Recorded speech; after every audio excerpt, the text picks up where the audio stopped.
If I told you that the money sleeping in your savings account is secretly losing value every single day, would you believe me? The world has changed. What used to be the safe path is now the slow death of your financial dreams. Inflation eats it. Banks lend it out. Opportunities pass you by. If you want to win in this economy, you must stop worshiping dead money and start multiplying it. Money is like water. It is meant to flow. When it flows, it nourishes everything it touches, creating life, growth, and abundance. But when it sits still, it becomes stagnant, loses its purity, and eventually turns toxic. The same law applies to your finances. Every dollar that is lying still in a savings account is losing strength by the day. The value you think you're protecting is quietly evaporating, often without you even noticing. Inflation is not a loud enemy. It doesn't kick down the door and announce its presence. It seeps in like a slow leak in the roof, dripping on your dreams until one day you look up and realize half the ceiling has collapsed. We've been trained to believe that saving money is the safe, responsible thing to do. From childhood, we are told to put something away for a rainy day. And while the principle of discipline behind saving is noble, the application in today's world can be deadly to your financial potential. You must understand, money has to be in motion to keep its power. A farmer would never store all his seeds in a barn year after year, thinking he's building wealth. He knows that without planting, watering, and cultivating, those seeds eventually rot. Your money is no different. It is a tool for creation, not a trophy to be locked away. Every time you allow your money to sit idle, you are surrendering to the quiet erosion of time. Inflation makes the cost of living rise. Opportunities come and go, and the power of compounding slips through your fingers. People tell themselves they're being prudent by keeping their money in a safe place, but what they really have is an illusion of security. Safe from what? From movement, from productivity, from growth. The reality is that safety without growth is the slowest path to poverty. The great irony is that while your money rests in a savings account, it isn't actually resting. The bank is putting it to work, just not for you. They loan it out, invest it, and turn it into more money for themselves. They understand the law of money. It must move to multiply. You, on the other hand, may be sitting on your so-called e-savings, while the purchasing power of each dollar melts like ice on a summer day. You feel proud of the number on the paper, but you don't realize that number buys less every year. This is the trap that keeps so many people locked in a cycle of just getting by, never moving ahead. Money that rests begins to rust in more than just purchasing power. It rusts in your mindset. It breeds caution over courage. You begin to think small to hold on too tightly, to avoid the very opportunities that could change your life. I have seen too many people with potential beyond measure watch it slip away because they were afraid to put their money in motion. They convinced themselves that someday they would invest, someday they would take a risk.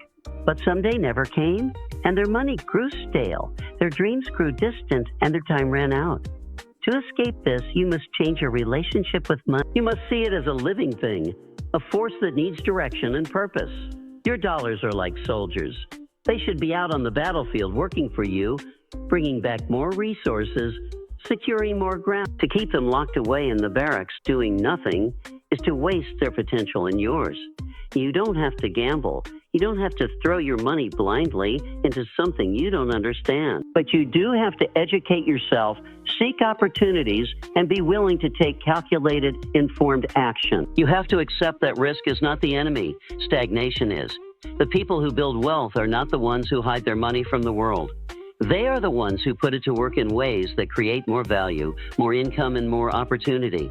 So take a hard look at your money today. Is it sleeping? Is it lying still, getting weaker with every tick of the clock? If so, it's time to wake it up.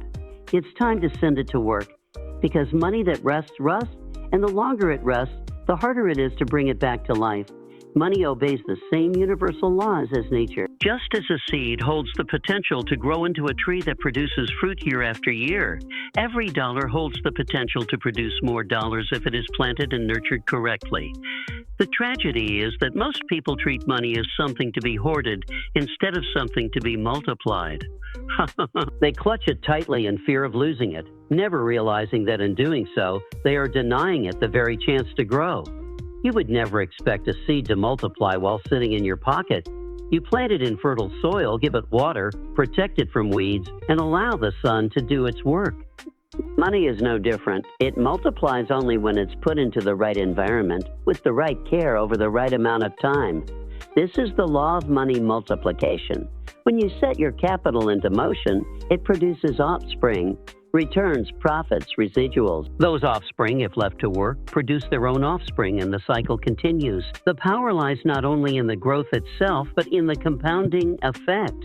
$1 wisely invested can eventually become 10, 100, or 1,000, not because of a single big leap, but because of steady, disciplined multiplication over time. Yet this law only rewards those who understand it and apply it with patience and consistency. I have met people who thought multiplying their money meant chasing quick wins, taking reckless risks, or jumping from one scheme to another. That is not multiplication. That is gambling disguised as ambition. True multiplication is built on sound principles, knowledge, and long-term vision. It is the difference between throwing seeds on barren ground and deliberately cultivating a rich, abundant harvest. You cannot expect wealth to grow if you plant it in the wrong soil or pull it up to check its progress every other day. The first step is to change the way you see each dollar in your possession. It is not just money. It is a worker, a builder, a producer. If you leave it idle, it earns nothing. If you put it to work in the right venture, it can create value far beyond its original worth. When you spend $1, it is gone forever. When you invest it, it goes out into the world to earn more dollars and return to you with reinforcements. The wealthy understand this instinctively. They do not merely aim to have more money, they aim to have more money makers. Consider the people who have built empires from humble beginnings. They did not achieve it by keeping their savings locked away. They learned to take what they had and put it into motion again and again until their money was working harder than they were. This is why those who practice multiplication often reach a point where their assets generate more income in a month than others earn in a year. It is not magic. It is mathematics, discipline, and vision aligned with the law of money multiplication. Yet there is a trap here. Some people begin the journey with excitement, only to sabotage themselves by pulling out too soon, reinvesting too little, or spending the fruits before the tree is strong enough to bear them consistently. Multiplication requires a commitment to let the process run its course. Just as a farmer cannot harvest a field the day after planting, you cannot expect instant results from your capital. Patience is the secret ingredient that allows compounding to work its quiet miracle.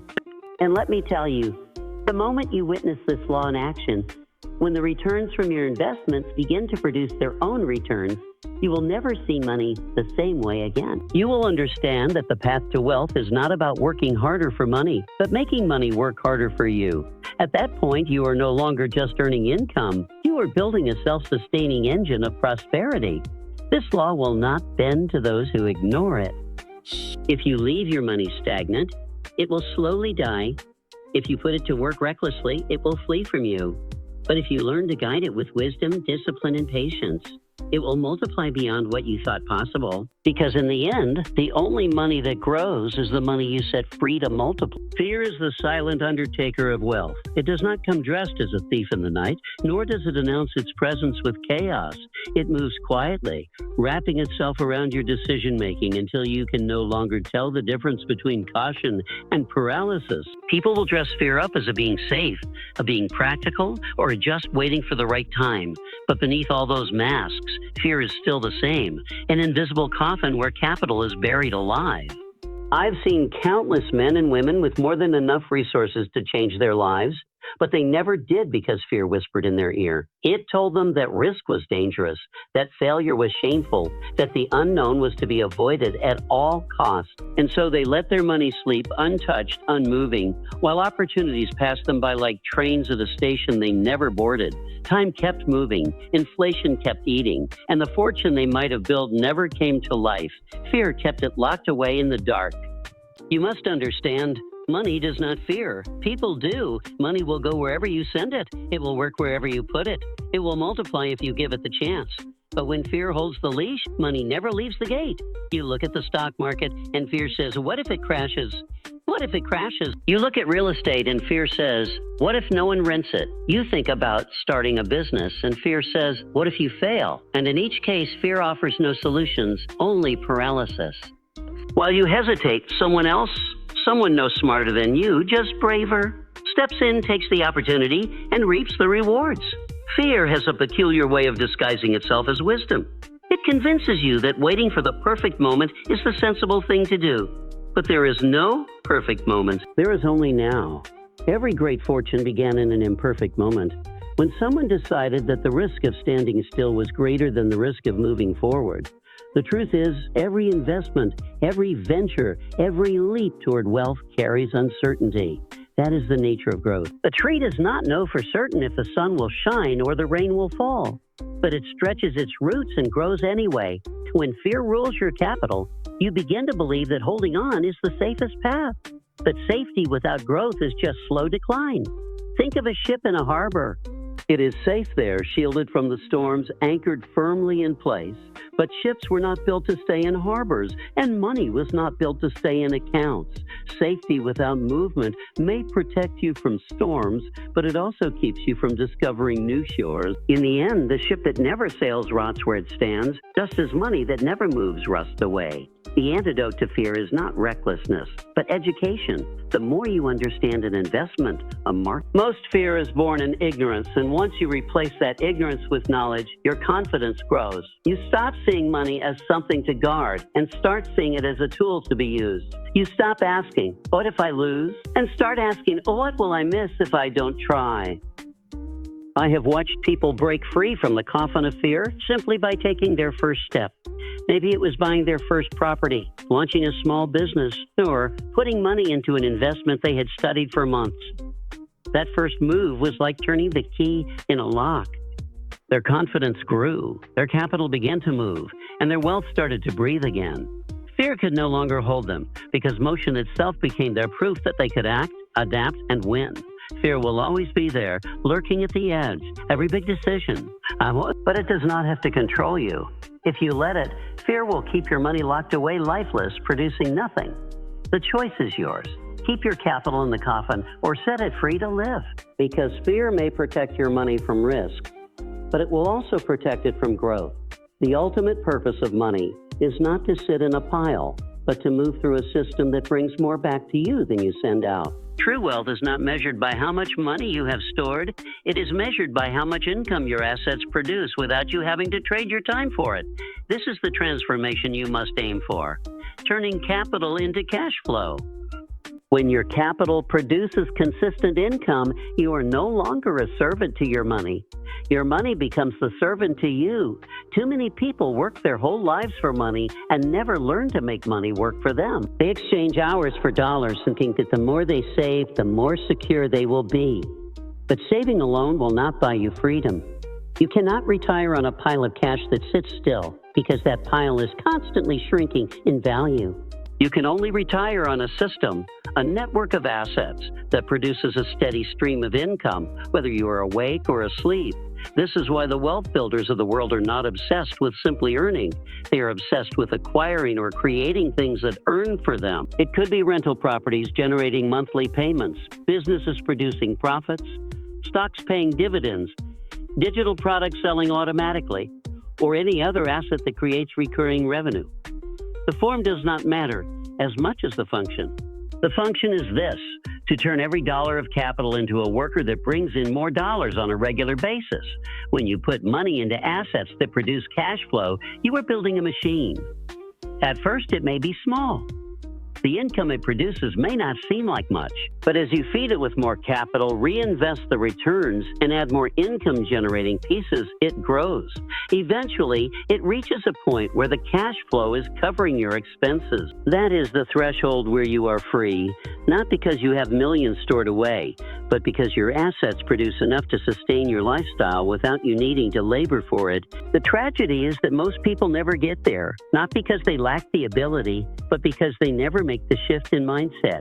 They see money as something to keep, not as something to employ. They are afraid to let go of it, to put it into motion. So they settle for working harder and harder for the same stagnant savings, never experiencing the relief of having their money work for them. It is important to understand that turning capital into cash flow is not about reckless investment or chasing get-rich-quick schemes. It is about deliberately placing your money into vehicles that you understand, that have a proven record of producing income, and that you can sustain over the long term. This requires study, discipline, and the willingness to start small. The first property you buy may only produce a modest monthly income. The first stock you invest in may only yield a small dividend. But the game is not about one big win. It is about building streams that combine into a river and then into an ocean.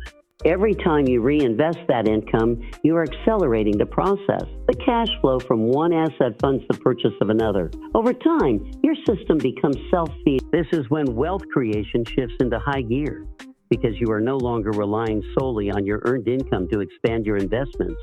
Your assets are feeding each other, growing together, and producing a level of security and abundance that no salary alone could ever match. The most liberating feeling in the world is knowing that your bills are paid. Not because you worked more hours, but because your capital is out in the world working on your behalf. That is financial freedom. And from that position, you can take bigger opportunities, give more generously, and live more fully, because you are no longer chained to the endless grind of trading time. For turning capital into cash flow is the difference between a life of constant labor and a life of choice. One keeps you running in place. The other moves you forward without exhausting you. The choice is yours. Hold on to your capital until it fades, or put it to work until it frees you. Because the only capital worth having is the kind that pays you back every month. We have seen that money, like any form of energy, loses its power when left idle. We have uncovered the truth that savings alone are not the path to wealth, that multiplication is the natural law of capital, that fear is the silent killer of opportunity, and that the highest use of money is to turn it into a steady flow of income that works for you. The world will keep changing, inflation will keep eating, and opportunities will keep passing, but your future will be decided by what you do with your money today. You can let it sleep, rust, and fade away, or you can set it in motion, let it multiply, and build a system that pays you for the rest of your life. The choice is simple, but it is not easy, and only those with the courage to act will taste the freedom it brings. Because in the end, wealth does not belong to the one who saves the most, but to the one who makes money move with purpose.